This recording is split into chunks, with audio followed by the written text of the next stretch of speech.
Madam मैं कमी कम इन।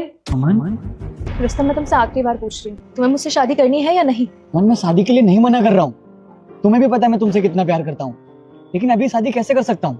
ना मेरे पास कोई जॉब है, ना खुद का कोई बिजनेस स्टार्टअप है। तो मैं कहाँ रखूंगा, क्या खिलाऊंगा? क्यों नहीं समझती हो? लेकिन रुस्तम, तुम कोशिश भी तो नहीं कर रहे हो ना तुम कहीं इंटरव्यू देने जाते हो, ना तुमने कुछ बिजनेस का सोचा है।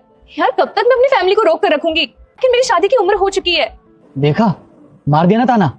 ये तो शादी भी नहीं हुई है तो ताने मार रही हो। लेकिन तुम समझ रहे कि ये तुम्हारी कंपनी है? हाँ, ये मेरी कंपनी है। सुमन नहीं, मैम बोल रही। वैसे कैसी हो तुम? आई थिंक हमें इंटरव्यू स्टार्ट कर देना चाहिए। तुम ऑलरेडी बहुत लेट हो। सॉरी वो show me your resume. Suman, I know तुम मुझसे अभी भी नाराज हो, लेकिन मैं तो बस यही कहूंगा कि एक बार हम दोनों बात कर लेते। ठीक है, बोलो, पर थोड़ा जल्दी, मुझे एक मीटिंग में जाना है। देखो, मैं तुमसे बस एक ही बात कहना चाहूंगा कि लड़कों की जिंदगी में ना बहुत सारी जिम्मेदारियां होती है। तुम्हें तो पता है, ना ही उस टाइम मेरे पास कोई जॉब थी और ना ही अर्निंग का कोई सोर्स, तो मैं कैसे शादी कर सकता था। लेकिन मुझे एक बात समझ में नहीं आई, तुम्हें सफेद साड़ी में कैसे? शायद तुम्हें याद हो तो तुमने जब मना कर दिया था मुझसे शादी के लिए, तो मेरे घर वालों ने मेरे लिए एक लड़का देखा। मैंने ज़्यादा सोचा नहीं और हाँ कर दिया। लेकिन शादी के 2 महीने बाद उसका एक्सीडेंट हो गया। क्या? हाँ, उनके जाने के बाद उनकी कंपनी और उनका ऑफिस नहीं संभाल रही 5 साल से। सुमन, तुम्हारे साथ इतना कुछ हो गया, तुमने मेरे को एक बार भी बताना जरूरी नहीं समझा? सच की कंपनी है। खैर मेरी छोड़ो, तुम बताओ तुम्हारी वाइफ कैसी है? वाइफ, सच बताऊं तो तुम्हारे जाने के बाद शादी करने का दिल ही नहीं किया। मैंने शादी नहीं की। क्यों? तुम्हारा मन क्यों नहीं किया? तुम्हें तो पता ही है मैं तुमसे कितना प्यार करता था। तुम्हारे जाने के बाद कभी कोई अच्छा लगा ही नहीं, इसलिए मैंने शादी नहीं की। और सच बताऊं तो तुम्हारे जाने के बाद मैंने काम पे बहुत फोकस करने की कोशिश की।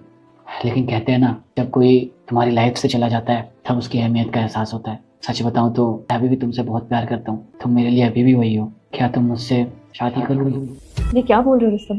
तुम्हें पता है ना कि मैं शादीशुदा हूँ और विधवा भी। सुमन, मुझे फर्क नहीं पड़ता कि तुम्हारे पास्ट में क्या हुआ। तुम मेरे लिए जो 5 साल पहले थी अभी भी वही हो, और किस्मत ने हमें दोबारा मिलवाया है और मैं इस मौके को खोना नहीं चाहता। हाँ बेटा, बस चलते हैं। सुमन, ये तुम्हारा बेटा है? मेरा बेटा है, और मैं ये भी जानती हूँ कि ये सब जानने के बाद तुम कभी मुझे एक्सेप्ट नहीं करोगे। मैं अपनाऊंगा। लेकिन रुस्तम, लोग, समाज सब क्या कहेंगे? कि तो छोड़ो, तुम अपने परिवार को क्या जवाब दोगे? क्या कहोगे उनसे कि मैं एक विधवा से शादी करना चाहता हूँ, वो विधवा जिसका एक बच्चा भी है? मुझे फर्क नहीं पड़ता कि लोग, समाज या मेरी फैमिली क्या बोलेंगी। मैं तुम्हें एक बार खो चुका हूँ, दोबारा नहीं खोना चाहता। क्या सच में रुस्तम? हाँ सच में। मैं इसके लिए वो सब करूंगा जो डिजर्व करता है। मैं इसे एक बाप का प्यार दूंगा। बेटा, और बेटा, क्या नाम है तुम्हारा? अगर महादेव जी का मुकाबला स्पाइडरमैन से हो जाए तो महादेव जी को जिताने वाले वीडियो लाइक करके कमेंट में रेड हार्ट भेजो और स्पाइडरमैन के फैंस सब्सक्राइब करके ब्लू हार्ट भेजो।